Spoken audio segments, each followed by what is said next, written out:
Hey guys, it's all about Anne. I just wanted to go over in one video all the methods I have used in the last, I think, 3 months to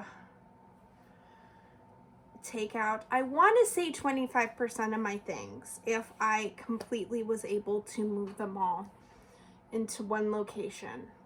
It's probably not quite that much, but it feels like 25%. And let me tell you why. So, and the one really cool thing that I've found is there's the normal questions you ask yourself when decluttering, like, when's the last time I used it? And then there's the normal methods of getting rid of things, like donating, consigning things, tossing things, stuff like that.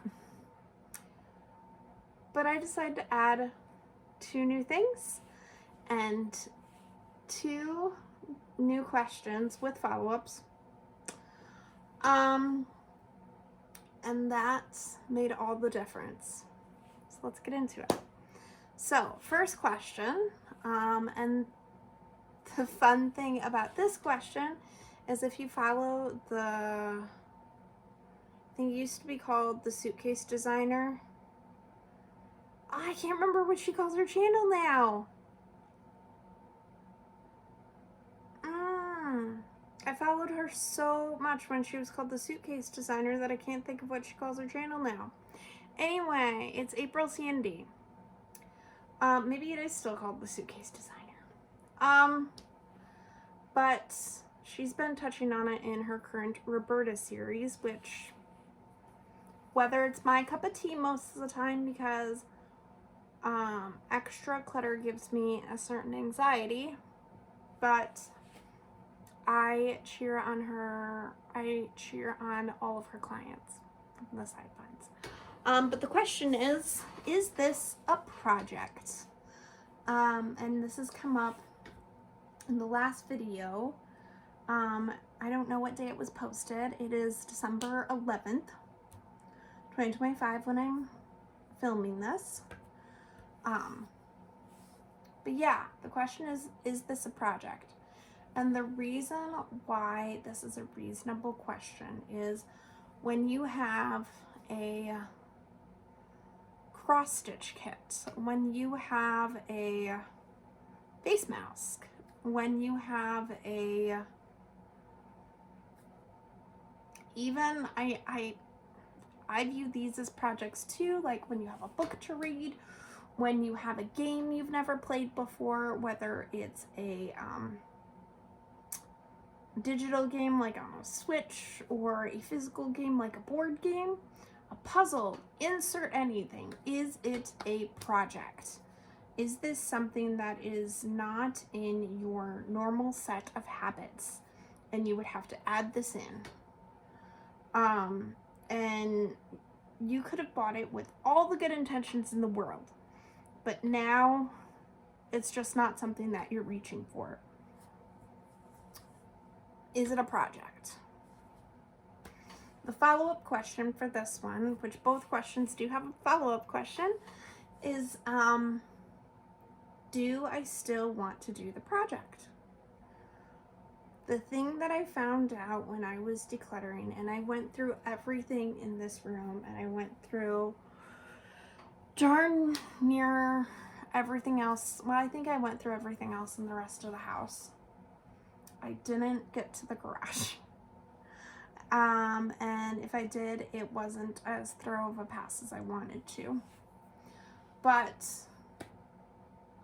why the second question of do I still want to do the project was so important is because if it's not obvious, it takes your impulse purchase, it takes your good intentions, and it puts it in the present. And it asks you, does your present self still want to do this? And if your present self does, that's great. Like, go right ahead. Keep it. I started putting stuff this year, in 2026. I put all the items together in a bin, I catalog them, and I have them, so I'm taking care of them in a different way, which I'll cover. But like, if you still want to, and if those items are still inspiring you and you're like, yes, or if you just can't, if it's a project that you just still want to do and you just can't seem to get rid of it, great. Like if it's a gift, I actually have this. I have a cross stitch that I want to do to give to my partner and boyfriend, whatever you want to call him. And it's really cute. However, it's a smaller cross stitch thread count than I'm used to, and so it's a little more difficult. So because of that, I've had to take breaks, and so gonna get back into it next year and probably take some breaks next year. And it's definitely not gotten done on the timeline I wanted to get it done in, and that's okay. There's a lot of forgiveness that is involved with both of these questions, and a lot of the forgiveness is in yourself and in your past self. But the first question and follow-up question is it a project? And do I still want to do the project? It doesn't matter what your answer is at the end of the day, but just be honest with yourself and figure out what the answer is. What is a project bin? That it was one of my solutions besides donate, consign, and toss, the normal 3 methods of what to do with it. So as I mentioned, the project bin is something that I've been doing a version of the last year plus. And I've documented some videos here on YouTube, which you can see. And it is basically where I break down all of these projects into monthly sets where there is only one of each category in the set, ideally. So for example, if there's a bunch of books and you realize, you know what, I still really want to read these books, you get a book a month. One thing that came really apparent the beginning of this year when I was setting everything up was, or when I started it in general, which I can't remember now when I did start it, was cross stitches. Like I've said, I had a bunch of cross stitch kits and I had bought them on clearance, and I had so many, and so I just decided to put them, like assemble all of them. And then I also decided, because I wanted to assemble them and the fun was in putting them together and everything, one of the things I've been doing behind the scenes is I've been gifting them to people in my life, and that way those people can have something that I put a lot of time into. I tend to want to give them to people that I do care about, so they're not just going to random people, and I do have a way of figuring out who they're going to, but it's been an easy way for me to know that they go to a good home. The books, I tend to find a little library either here or in my hometown, since I do go to my hometown for consignment. What else do I do? A lot of the items, like I said, I count face masks as a project because they're not something that's in my monthly or weekly list of things to do. It's a special occasion thing, and if my goal is in the future that if I'm going on a trip and I want to have like a little self-care night or something, I will purchase a mask for that trip. But the thing is about the project bin is that I set aside time in that month to make one of the nights special, or multiple nights, as some of the cases are. And that way I can take some time for myself. Okay, 10 minutes in, let's get to question 2. have I used this item at all? Or, for the people who want the easier question, more than X number of times in the last year?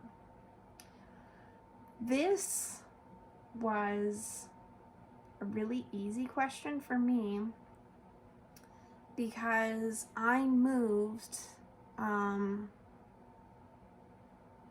about 2 years ago, a little over 2 years ago. And there's a whole story there that I lived in one house and now I'm living in a different house and living in different zip codes too. So a lot of the items that I was asking the questions about, I knew very well how much I'd used them in house one and this house. So I knew that, for example, I feel really bad for the person who gifted me this, and it's actually on the current list for this. But I have a Victrola, and it plays CDs, it plays records, it can play tapes. I don't have any tapes. It can Bluetooth, it can do all these things. And I had a small record collection for it. I still do. And this was one of the items that I haven't really played, and I haven't really utilized it since I lived in these two houses. So over 2 years ago. So I started to question, like, it began to turn into an item that was just around that I wasn't using. And so I started to wonder, well, what do you do with these items? And I don't even know, I think at the time, maybe the Victrola was one of those items that sparked this whole thought process. So my question too for this one, and we're just going to use the Victrola for the example, was why is it still hard to figure out? Like, why haven't you used it? Why is it still hard to get rid of it? Ask the question. Why is it still around? And that's one that I'm still grasping with for the Victrola. It's currently still in my room, so it's one of the possessions that I can't really grasp the amount of which I have partially decluttered, however you want to phrase it, because these aren't full declutters. These items are still around, and it's not just chucking the items, like I said, in the three traditional methods, because I've done a lot of work in the three traditional methods, and now we're getting to the harder things. So the method that I'm using to work through it is inspired by the minimalists. I think it's Joshua Fields Milburn and Ryan Nicodemus. And their big story is one of them ended up doing decluttering their possessions slowly, and the other was like, okay, I love what you've done, I want a quicker method. And they trademarked, they invented, I don't know if they are the inventors of it, but it's called the suitcase method, where basically you pack everything up in their method, but in this case, and in my case, you just pack up the items that you haven't used. And like the project bin, like I'm doing for 2026 project bin, I listed everything in it's actually in a Google Drive Excel spreadsheet. And that way I can access it at any time on my phone, and it's not physically in front of me all the time for a lot of the items. And there's even some items already in the spreadsheet that I just look at the spreadsheet because the item's not physically in front of me. I can decide, like, nope. And I've made notes on the Excel spreadsheet that there's a couple, like, pool items that I don't really reach for. And so by the end of 2026, I made the decision, you get to keep one. There's 2 pool items, one gets to stay, if any stay. But yeah, that is that's what I did for that, is you pack it away. So that way you can see the empty space. The biggest thing that I've found is you get to see if you miss it. I found there's so much, like, I used to think I was more of a minimalist, and now I know I'm not, because there's still so much for me to do with the smaller down possessions that I do have now, and that's okay. So these are the 2 questions that I asked myself over the last 3 months, and that I'm going to be working on in 2026 to work down my possessions even more.